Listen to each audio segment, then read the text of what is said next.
Good morning, everyone. My name is Chris Fantine, Chief Technologist for the Western region in North America, and one of the hot topics with our customers is certainly around enabling them to deliver products and capabilities quicker to the marketplace. And ultimately, this discussion typically revolves around DevOps and some of the enabling technologies such as containers and Kubernetes. And today I'm going to talk about some of that as well as the security implications and do a deep dive around compliance and vulnerability audits for containers. So first off, Andy Grove, many years ago where I started my career, he talked about how only the paranoid survive. And now this isn't a security reference, but it's really about how markets see a massive amount of change once in a while. And for a company, they can either adapt and thrive or stay stagnant and risk falling by the wayside. And we're certainly seeing a lot of pressure around different industries, retail, finance, media, transportation. You're seeing the disruptors rise up to the top, and they're disrupting the legacy folks in those verticals because of their adoption of software, AI, mobile applications, and DevOps. And so there's a lot of pressure on IT to not become the bottleneck and to keep up and to evolve their infrastructure, the way they develop applications, and the architecture of those applications as well. And so there's a shift to DevOps, microservices, containers, and cloud throughout the industry. And from a DevOps perspective, DevOps is not just about technology, but it's also a cultural shift. An open organization, and the open source communities are a good reference in the transparency and the bringing together and the collaboration of folks across many disciplines, dev, QA, and operations, as well as the process. So a shift to a continuous integration, a continuous delivery pipeline. Also in terms of technology. When you look at the shift to DevOps, a lot of these customers that I'm working with are turning to open source, whether it's for the infrastructure or the development tools as well. And they're using these technologies to build out their new software factory. And speaking of software factories, when I started out at Intel back in the 90s, they were going through a really rough period in terms of the Pentium bug. How many of you remember the floating point unit issue? Right? It was a PR nightmare. It also resulted in them recalling their chips and ultimately $500 million almost in a write-down from a financial perspective. And so Andy Grove realized that this was an inflection point and he needed to double down on continuous validation or integration of the chip designs. So behind this fabrication plant, which has always been a differentiator for Intel in terms of performance and being able to shrink the chip, they turned to software factory, building out, nowadays it's tens of thousands of computers, which enable them to, a chip designer, to submit a new design, a small component of the overall chip, and be able to simulate that and test it and see if there are any issues. And so continuous integration has been a key part of Intel for quite a while. Does anybody recognize what this is a photo of as well? Right, this is the Tesla automobile factory.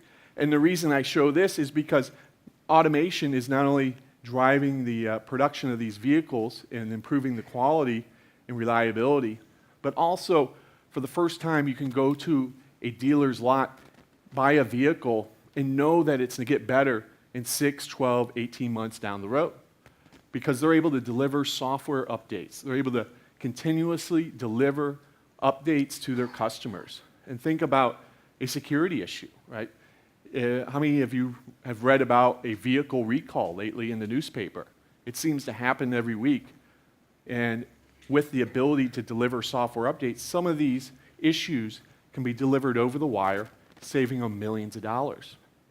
They can also rapidly deliver innovation, whether it's improved 0 to 60 time, better battery efficiency, or updated software applications. And so it's just not about continuous integration, continuous delivery. One of the things that's often forgotten is about security. When I joined Red Hat, a lot of our customers in the Bay Area, when security got brought up, they would kind of have a blind look and say, patch, we have our servers behind the firewall, and it wasn't really taken seriously. And so take a look at these logos, and the reason I have these up here is these are very recognizable brand names, but a few years ago, they represented a lot of the security breaches that happened that year, representing 1 billion data records that were breached due to a security issue. And so it's an important part. And so DevOps needs to include security as well. So DevSecOps, end-to-end security, it needs to be ingrained in the culture. Right? The security needs to have a table. It's not just about dev, QA, and operations, but also bringing together the security team to increase communication and to integrate security in the DevOps process, all the way at the beginning in the development, as well as in tests, as well as in production. Security is not just an operations duty. And then also in the technology, the tooling.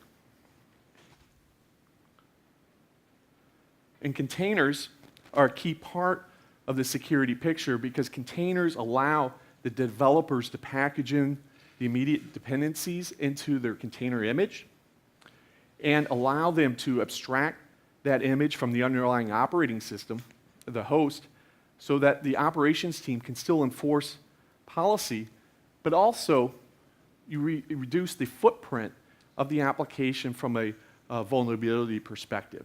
And also, in this way, both the development and the operations live happily because they're able to meet the compliance enforcement of the security team. In containers themselves, the simple premise is to build, ship, and run. And so from a security perspective, you can build a recipe, the build file, which allows you to identify exactly how that image was built, so it's reproducible, and it's known what components were actually put into that image. And then you can also share that image across dev tests in production or physical, virtual, private, public cloud by storing it into a registry and then pulling that artifact from the registry and running it on a standardized environment with the container runtime. And so that's great from a developer perspective, a single laptop, but when it comes to an enterprise, there are a lot more capabilities to be able to run containers at scale. Right? What about scheduling these containers across a data center or multiple data centers? How about the life cycle of these containers, ensuring that if there's an issue with a container, that it's automatically recovered and replaced with a working container? And then how do you have all these containers in a clustered environment and be able to automatically discover other services that are out there? And monitoring and logging, a key component of security as well, to be able to have visibility and proactiveness in terms of potential issues. And the ability to scale these applications up and down. Also, the ability not just to have greenfield, but also brownfield apps that may have some need for persistence, that data remains there even if the container goes away. And then also, in terms of aggregation, right? A movement away from this monolithic application to an application that consists of many microservices. How do you orchestrate that? And then security, certainly a key component when you have a multi-tenant type of environment or an environment that scales across many networks or data centers. And so that's where Kubernetes and OpenShift really enable the enterprise to manage containers at scale. So a container application platform that integrates all those capabilities, but also from a security perspective, enabling you to deliver DevOps, a continuous integration, a continuous delivery software factory to enable the business really to deliver applications and new capabilities and innovation rapidly without having to write a bunch of do-it-yourself manual scripts. And so today's talk, I'm going to talk about really how do you secure your container images. I'm focusing on a few different areas. One is the images, the registry, the builds, CI/CD, as well as the container host. First off with container image security. Right, so a best practice with container images is to really treat them as immutable. What does this mean? This means the separation of the code, the configuration, and the data. Right, so you want ideally your container image just to have the application and its immediate dependencies, and then store the configuration data separately. So there's ways to do this, like in Kubernetes, using config maps or secrets. If you have passwords or secure data, you could put them in that and be able to mount that via a volume or put it in an environment variable or a config file as well. And then from a data perspective, using a database service or a persistent storage to be able to access and share that data across multiple containers in your environment. Also, in terms of container images, it's useful to be aware of what goes into that container and to be knowledgeable kind of what the implications are from a security context. So here you see 4 different applications. One's a C, a Java, a Node.js, and a PHP application. And the little red, orange boxes and the gray boxes represent components that were pulled into this image. And the triangle there is a number that represents how many security notifications were for that particular component in the image since, in this case, RHEL 7 was released. And so you can see in the GARE in the second column, there's been 66 security notifications. So the lesson here is that, one, you need to be aware of what's being pulled into your environment, because there's probably a security issue potentially in those images. And then 2, over time, you need to have a process to continuously scan those images to see if any new notifications are being released and have a process to address these in the enterprise. Also, there's been a lot of work around image signing lately.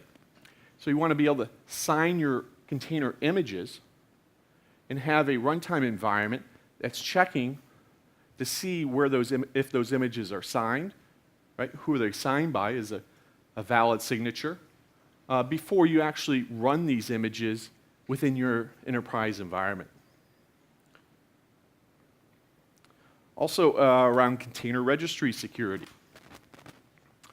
So we did a scan on the public Docker Hub a while back and saw that of those images that developers typically are pulling down from the public internet, 64% of them had high or medium priority security issues. Shell shock, Heartbleed, Poodle type of vulnerabilities within them. So as an operations folks, I need to be collaborating with my developers and have a process as well as a standard around how we're going to store, where we're going to pull those images from, how we're going to build images in the enterprise. And so a best practice is certainly to set up your own private registry within your environment, behind your firewall, and have role-based access control into this registry so you know who's submitting them and who's pulling them down and who has access, et cetera, to push those images or pull those images as well. Also, how about continuous integration with containers? Right? From a security perspective, this is a typical CI/CD flow in a containerized-based environment. Typically, you have your source code repository, maybe it's storing it in GitHub. Then you have in the CI process, you have your build, which would actually pull some sort of build image, standardized build image, maybe it's your Java build image, along with the underlying OS. And then you would actually build your application with that base image and result in a container artifact that is stored into your private registry. And so the first part around building your image, right? You're moving from a world where you had your operations folks maybe using a kickstart file to have a standard OS image, and your middleware folk having a tarball of your Tomcat or JBoss application server, and then your developer was submitting a jar file, right? They were all talking this different languages there and using different tooling. with containers, you can have a standardized build file across all three disciplines, and they're all using that build file to define those three layers. And when it comes to actually building a particular container image, you can still have the separation of responsibilities with the container as well, with the operations folks owning the core image and the middleware team owning that middleware platform, and then the application team just owning their own application. And with these dependencies inheritance, you could actually subscribe to what's called an image stream and be alerted, for instance, as a developer, maybe I'm running a Java application on top of JBoss, on top of RHEL 7, and if my operations team updates the RHEL 7 base container image, I could be alerted that there's an update due to a security update, and then trigger an automatic rebuild of my application. Therefore, as a developer, I don't have to be paying attention and aware of the security issues at these other layers, right? I can still have the experts in these layers maintaining the security updates and being able to drive those upstream into my application rebuilds. Also, in terms of continuous integration, as a part of your CI/CD pipeline, it's a best practice, right? Not just be scanning your production environment for security issues, but actually integrating that early on in the process. DevOps is all about identifying issues early in the cycle because it's a lot less expensive to identify an issue early rather than later in the production. And so a best practice is really, as a part of your CI pipeline, to add a security scan, right? Use some sort of scanner, such as OpenSCAP, which we'll talk about, to actually scan your container image so that every time you check in source code and you do your automated testing, it also does an automatic scan from a security perspective of that image. Right? You could also integrate this with your registry for your container images, and every time an image is added to that registry, it triggers a scan of that image. And alerts everyone in the organization if there's a security issue, and then you could either prevent that from moving forward in the pipeline or just flagging it as an alert so that you can go back and take a deeper inspection of that.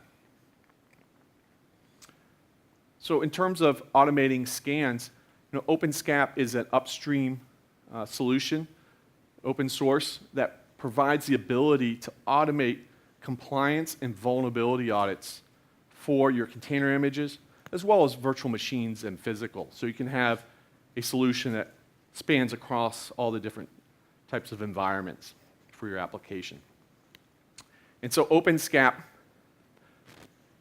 really three areas. One is it has content that drives the tooling, and the content is provided, for instance, from the NIST around CCEs, which are basically checklists of recommended configurations from a security perspective for your target Linux distribution. And then also CVEs, which are security errata notices from NIST in regards to known vulnerabilities for the particular RPMs that your distribution may contain. And then your distribution provider provides a security guide with some best practices around hardening that particular operating system. And so with that content, you can use the OpenSCAP tooling, which is a command line utility, as well as a daemon, as well as an add-on for Anaconda if you're doing a kickstart. Also Foreman in terms of managing at scale, or manage IQ, managing security scans at scale as well. And then once you run that tooling, it generates reports in terms of the target systems and how they fared in terms of their compliance score against that security policy or the vulnerabilities as well. And so the use cases typically are, first off, scan for compliance. So our password quality requirement set, our obsolete services enabled, such as Telnet, FTP, is OpenSSH properly configured, is /temp on a separate partition. So these are the types of questions you may have, or you want to make sure that that target container does not have. And so once you run the OSCAP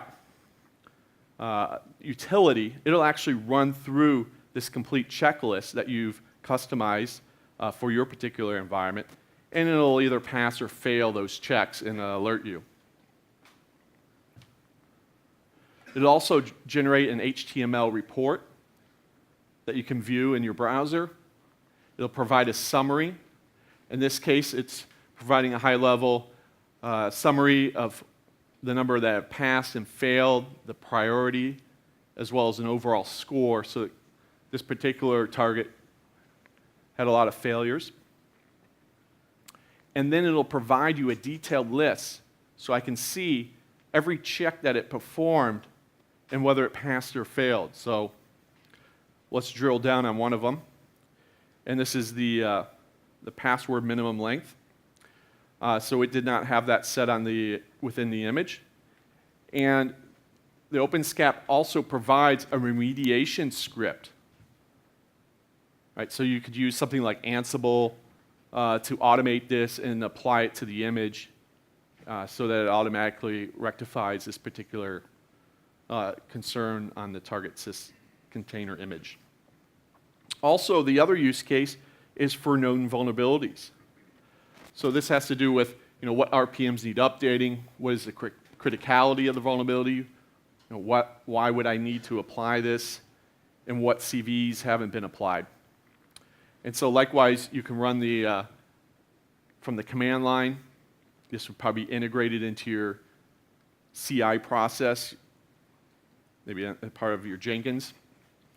And you'll generate a similar report which provides a high-level overview and then a drill-down list of all the known CVE issues with this particular target image. And as I mentioned, it not only does it work with physical, virtual, it does work with containers, and it works with offline and online. So the offline container image or the live running container instance on a physical or virtual system. And so here, likewise, I can run the OSCAP Docker command, and it'll generate that whether it's on offline or online for both security vulnerabilities and the security policy. Also, if you want to customize, there is a GUI which allows you to customize your security policy for your particular environment, and that's available across many operating systems. And then there's also, as I mentioned, the Anaconda add-on, which allows you to integrate this with your initial kickstart for your target Linux system, so that once your system is built, it's automatically compliant with your particular policy, as well as known CVE issues. Right, so we talked about continuous integration, integrating security scanning with that, but also how about continuous delivery with containers? Right, so this is typically on the production side of the house, and so you want to be able to address security issues. What if there is a security issue out on a target system? Right, you have thousands of containers out there, and you want to have an automated way to update these systems. Right? And you're not just taking a patch from upstream or the internet and just applying it to your production environment. You're actually going back to the build process and building the next version.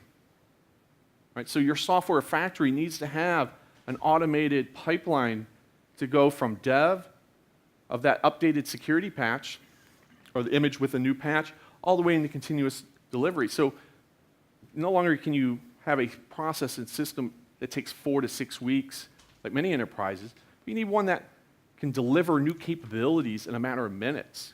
Right? And you use this differentiating software factory to actually deliver new, updated images with a security fix that have been tested in your CI process, and then in your CD process, we're able to deploy those out at scale. And so with a continuous deployment with containers, in the typical environment, you're taking a jar file in the Java world and moving that from dev, QA, staging, and production. Within the container world, you're actually taking the entire container image with all its dependencies as a single artifact and moving that artifact from dev into production. Right? You're not rebuilding the image in QA, you're not rebuilding the image in production. DevOps is all about enabling you to have production-like environments early in the process. And so that's what Kubernetes enables you to, is have a virtual mirror image of your production environment on your laptop, in your dev testing environment, staging, etc. And so when it comes to continuous deployment, you want to have a set of deployment strategies available to you to roll out these updated fixed images. And so Kubernetes out of the box provides the ability to do a variety of different deployment strategies for these updated images. One is a rolling update deployment. So in my production environment, I may have version 1 out there, and I've identified a CVE issue for version 1. And so I need to go back to dev and rebuild the next version, 1.2 in this case, put it through my CI Jenkins automated testing, my automated security scan. Once it passes those testings, I can then roll out that new version. And so I'm going to do a rolling update. In this case, I'm going to roll it out to one of my hosts and update those containers to version 1.2. And so only 33% of my environment is updated at this point. Well, Kubernetes will take care of doing the gradual rollout as I gain more confidence in that new version, that there are any side effects to this security patch. And then eventually it rolls it out to the entire cluster. So that's the rolling update. Also, I may want to do a blue-green deployment. Right? So this is the ability, I have one version running out on my infrastructure, but rather than replace each individual node with a new version, I'm just going to create a whole new virtual environment of production, another instance, with this new updated version. And so there's been an issue in version 1, and I'm going to go ahead and create a virtual instance of another production environment, and I'm going to put 1.2 in there. I'm going to run through my CI testing, and then the load balancer, the software load balancer, it could be integrated with maybe your physical F5.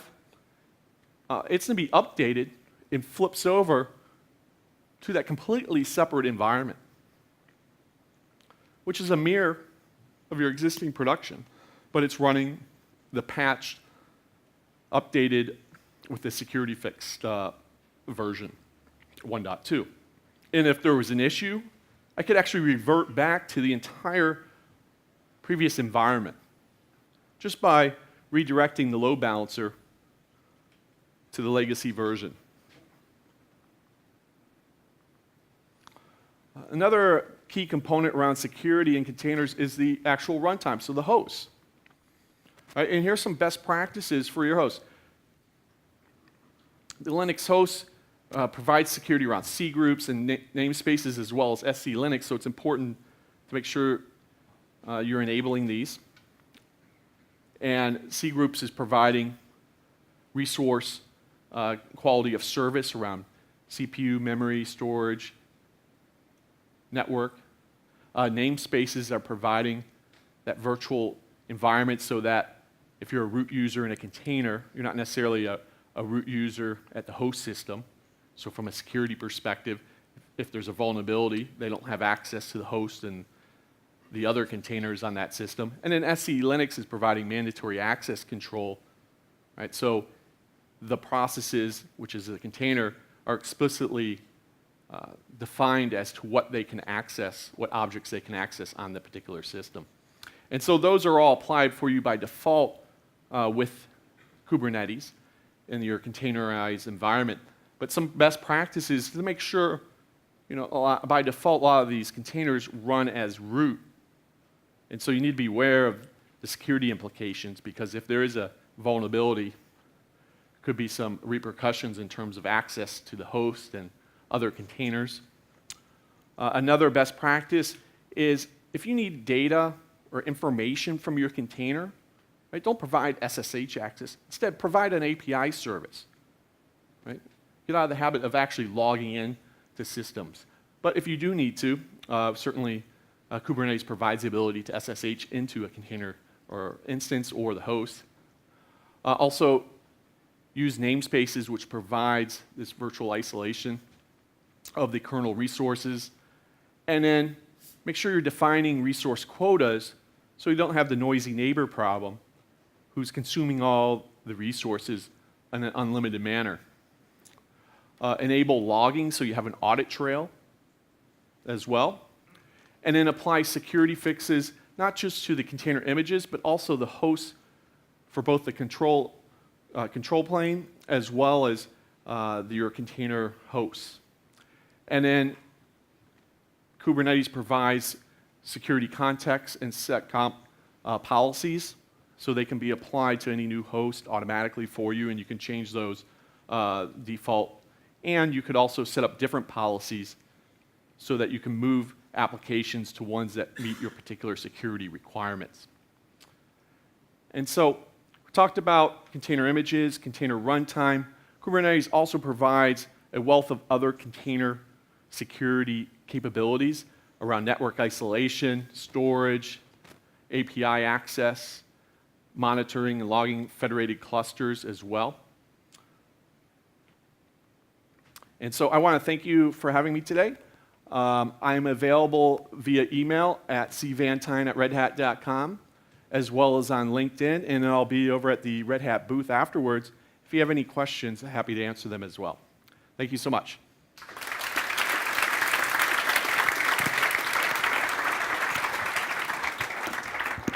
One question, or maybe? Thank you very much, Chris. I take with me that we should build security into our supply chain to find out about security issues as early as possible and not just in production. Questions? We have time for one question.